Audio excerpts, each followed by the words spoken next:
Hello students, इसके just पिछले video में हमने स्ट्रेस स्ट्रेन के बारे में पढ़ा था।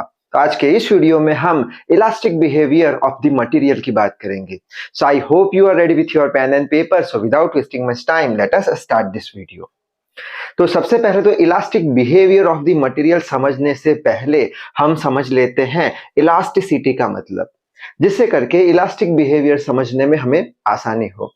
अब इलास्टिसिटी यानी क्या, तो बोर्ड पे मैंने लिखा है, यही लाइन हमें एग्जाम में भी लिख के आनी है to get the full marks. लिखा क्या है? It is the property of the material to regain its original shape and size. कब? After removal of the load या after removal of the force.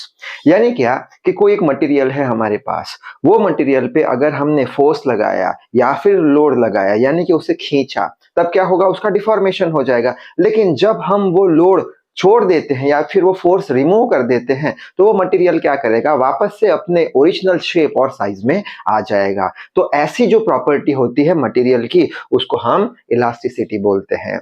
अब ये डेफिनेशन से कौन सी चीज दिमाग में आती है? बट ऑब्वियस है, रबर। क्योंकि रबर को अगर हम फोर्स लगाते हैं, एक्सटर्नल फोर्स, और बाद में अगर छोड़ देते हैं तो वो अपनी ओरिजिनल शेप और साइज में आ जाता है। यानी रबर जो होता है वो इलास्टिक मटेरियल होता है। और साथ ही साथ दूसरी जो डेफिनेशन है वो भी समझना इंपॉर्टेंट है। दूसरी डेफिनेशन क्या है? It is the property of the material to oppose any change in its shape and size when force is applied on it. यानी क्या कि इलास्टिसिटी जो होती है मटेरियल की ऐसी प्रॉपर्टी होती है कि जब हम वो मटेरियल पे फोर्स लगाते हैं तो वो मटेरियल इलास्टिक होने के कारण जो हमने फोर्स लगाया है उसका अपोज करेगा। कैसे अपोज करेगा? अपने शेप और साइज को चेंज होने नहीं देगा। यानी वही लाइन यहाँ पे लिखी है, to oppose any change in its shape and size, यानी अपना शेप एंड साइज को चेंज होने ही नहीं देगा, फोर्स का अपोज करेगा सीधा। एज फॉर एग्जाम्पल, बचपन में शायद से बेंच के बीच में ऐसे हमने सेफ्टी पिन फंसा के ऐसे उसे वाइब्रेट किया होगा। ठीक है, ऐसे हम वाइब्रेट फोर्स लगा रहे हैं, फोर्स लगा रहे हैं, तो ये क्या कर रहा है? मटेरियल अपने शेप और साइज का चेंज होने का अपोज करेगा, यानी अपना शेप और साइज चेंज नहीं होने देगा। यहाँ पे जो हमने फोर्स लगाया वो फोर्स के कारण वो फ्रीक्वेंटली वाइब्रेट करेगा। क्यों? क्योंकि वो अपना शेप और साइज चेंज होने नहीं दे रहा है, एक्सटर्नल फोर्स का अपोज कर रहा है। क्यों? क्योंकि इसके पास इलास्टिसिटी है। ये सेफ्टी पिन किससे बनी होती है? स्टील मटेरियल से बनी होती है। यानी स्टील जो है वो भी एक इलास्टिक मटेरियल है। तो आई होप दोनों डेफिनेशन क्लियर हो गई होगी। फर्स्ट डेफिनेशन क्या थी? लोड लगाया, डिफॉर्मेशन हो गया और ओरिजिनल शेप एंड साइज में आ गया वापस से, जब लोड रिमूव किया तब। दूसरी डेफिनेशन क्या थी?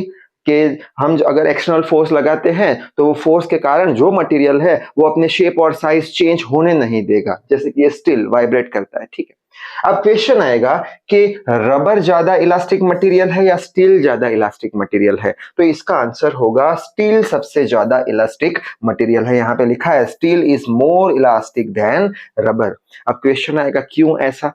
तो सिंपल सा आंसर है इसका। फर्स्ट डेफिनेशन क्या है कि लोड रिमूव किया तो ओरिजिनल शेप एंड साइज में आ गया। दूसरा डेफिनेशन क्या बोलता है कि फोर्स लगाएंगे उसका ही अपोज करेगा, यानी वो अपने शेप और साइज को चेंज होने ही नहीं देगा। अगर शेप और साइज चेंज हुआ तो क्या हो जाएगा? उसका परमानेंट डिफॉर्मेशन हो जाएगा। यानी फर्स्ट केस क्या होगा हमारा? फर्स्ट केस तो ये होगा कि इलास्टिक मटेरियल सबसे पहले तो जो फोर्स लगा रहा है वो फोर्स के कारण अपने शेप और साइज का चेंज होने का अपोज कर देगा। और अगर डिफॉर्म हो गया है तो सेकंड केस क्या आएगा? तो अपना ओरिजिनल शेप और साइज रिगेन, वापस से अपने ओरिजिनल शेप और साइज में वापस से आ जाएगा। लेकिन फोर्स का ही सीधा अपोज कर देगा तो ज्यादा इलास्टिक बन जाएगा। तो स्टील कैसा है? ज्यादा इलास्टिक मटेरियल है। अब क्वेश्चन आएगा कि फोर्स कहां तक लगाना है? तो अप टू सर्टेन लिमिट तक लगाना है। कहां तक लगाना है? अप टू सर्टेन लिमिट तक लगाना है। वो लिमिट को हम क्या बोलते हैं? इलास्टिक लिमिट, जो पिछले वीडियो में स्ट्रेस स्ट्रेन कर्व में हमने अच्छे से पढ़ा है। तो ये जो फोर्स लगा रहे हैं वो इलास्टिक लिमिट तक ही लगाना है। इलास्टिक लिमिट से ज्यादा फोर्स लगाया तो उसका परमानेंट डिफॉर्मेशन हो जाएगा, यानी अब उसमें इलास्टिसिटी रहेगी नहीं, वो प्लास्टिक मटेरियल बन जाएगा। जैसे कि जो हमारी बैग्स आती है प्लास्टिक की, उसको अगर हम खींचते हैं तो वापस से ओरिजिनल शेप और साइज में नहीं आ पाता। क्यों? वो डिफॉर्म हो जाता है, क्योंकि वो प्लास्टिक है। सो आई होप ये इलास्टिसिटी का कंसेप्ट क्लियर हो गया होगा। वो अपना शेप और साइज रिगेन करता है और एक्सटर्नल फोर्स लगाने पर भी वो अपना जो शेप और साइज का चेंज है उसका अपोज करता है। अब मुद्दे की बात कर लेते हैं। कौन सा?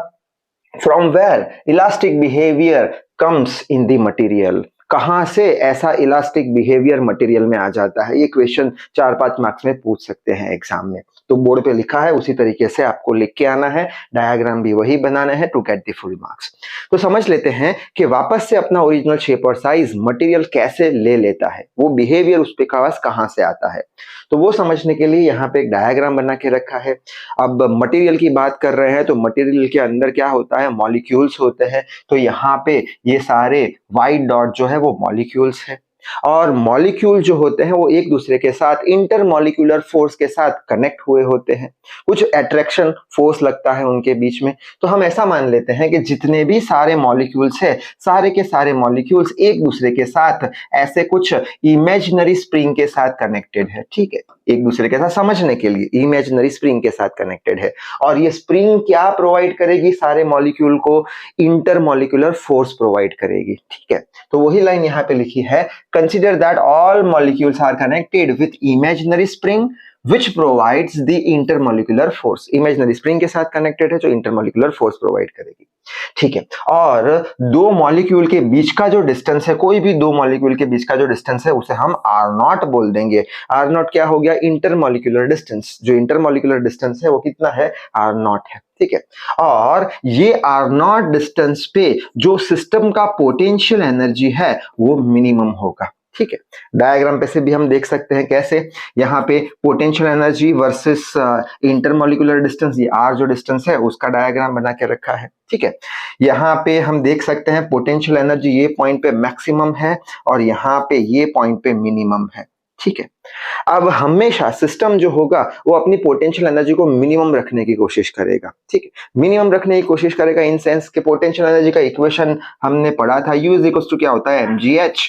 मास और g तो कांस्टेंट होते हैं, h पे डिपेंड करता है पोटेंशियल एनर्जी। ठीक, जैसे कि हम सीढ़ियों पे खड़े हैं, कुछ हाइट पे खड़े हैं, कुछ हाइट पे खड़े हैं, तो हमारा कुछ पोटेंशियल एनर्जी होगा। ठीक है, तो वहां से गिरने के चांसेस रहेंगे, क्यों, क्योंकि अगर वहां से गिरे तो H कम हो जाएगा, H कम हो जाएगा तो पोटेंशियल एनर्जी कम हो जाएगा, मिनिमम हो जाएगा। यानी हमारा बॉडी भी क्या करेगा, पोटेंशियल एनर्जी को मिनिमम रखने की ट्राई करेगा। ठीक है, एज फॉर एग्जाम्पल जैसे कि बारिश होती है तो वो बूंद के फॉर्म में, स्फीयरिकल शेप के फॉर्म में होती है, वो रेक्टेंगल शेप या स्क्वायर शेप के फॉर्म में नहीं होती। क्यों, क्योंकि जो स्फीयरिकल शेप होता है वो स्फीयरिकल शेप का जो सरफेस एनर्जी होती है, उसकी जो पोटेंशियल एनर्जी होती है वो स्फीयर की सबसे कम होती है। इसलिए जो सिस्टम होता है हमेशा पोटेंशियल एनर्जी को मिनिमम रखने की कोशिश करेगा, तभी जाके वो सिस्टम स्टेबल होगा। अभी एक मटेरियल है हमारे पास, ये मटेरियल कैसा है, स्टेबल है। क्यों स्टेबल है, क्योंकि इसके पास मिनिमम पोटेंशियल एनर्जी है। इसके पास मिनिमम पोटेंशियल एनर्जी कब आएगी, जब दो मॉलिक्यूल के बीच का डिस्टेंस R0 होगा, तभी जाके इसके पास मिनिमम पोटेंशियल एनर्जी होगी, ये सिस्टम स्टेबल होगा। तो वही यहाँ पे बताया है कि यहाँ पे पोटेंशियल एनर्जी कैसी है, मिनिमम है। जब मिनिमम है, ये क्या है, डिस्टेंस है, ये डिस्टेंस है दो मॉलिक्यूल के बीच का, तो जब डिस्टेंस इतना होगा, इतना यानी कितना, R0 जितना होगा, R0 जितना होगा, तब इसकी पोटेंशियल एनर्जी मिनिमम होगी और सिस्टम कैसा होगा, स्टेबल होगा। तो यही लाइन यहाँ पे लिखा है, when intermolecular distance is R0 then ये R0 then system is stable. क्यों, हमेशा सिस्टम अपने आप को मिनिमम पोटेंशियल एनर्जी में रखेगा, तभी जाके वो स्टेबल होगा, because it's potential energy is minimum. ठीक है, इतनी बात समझ में आ गई। अब हम ऐसा एज्यूम करते हैं, सपोजिंग ये जो हमारा मटेरियल है उसको हम कॉम्प्रेसिव फोर्स लगाते हैं, इसको ऐसे दबाते हैं। इसको जब दबाएंगे तब क्या होगा, ये जो इंटरमॉलिक्यूलर डिस्टेंस है वो कैसा होगा, कम होगा, बट ऑब्वियसली दबाया तो कम होगा। ग्राफ पे से हम देख सकते हैं कि पहले तो R0 था, डिस्टेंस स्टेबल था, मिनिमम पोटेंशियल एनर्जी थी। अब उसको दबाया तो ये R0 डिस्टेंस कम हुआ। सपोज करते हैं R0 इतना हुआ तो क्या हुआ, पोटेंशियल एनर्जी जो मिनिमम थी वो थोड़ी बढ़ी, और दबाया इतना हुआ, वापस से पोटेंशियल एनर्जी और थोड़ी बढ़ गई, और दबाया और थोड़ी बढ़ गई। ठीक है, यानी कि अगर इंटरमॉलिक्यूलर डिस्टेंस कम होता है, कॉम्प्रेसिव फोर्स हम लगा रहे हैं, कम होता है तो क्या होगा, पोटेंशियल एनर्जी इंक्रीज कर जाएगी।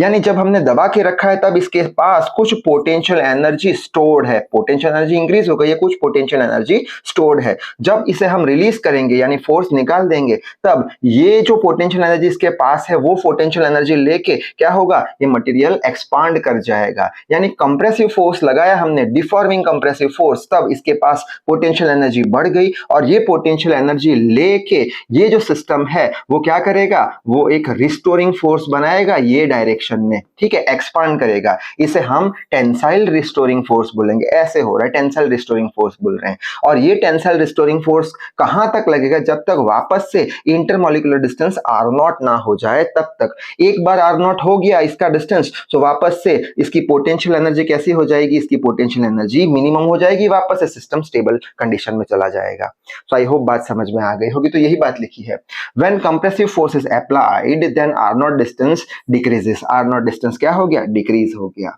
But potential energy increases, potential energy कैसी हो गई, डिस्टेंस कम होने पर इंक्रीज हो गई।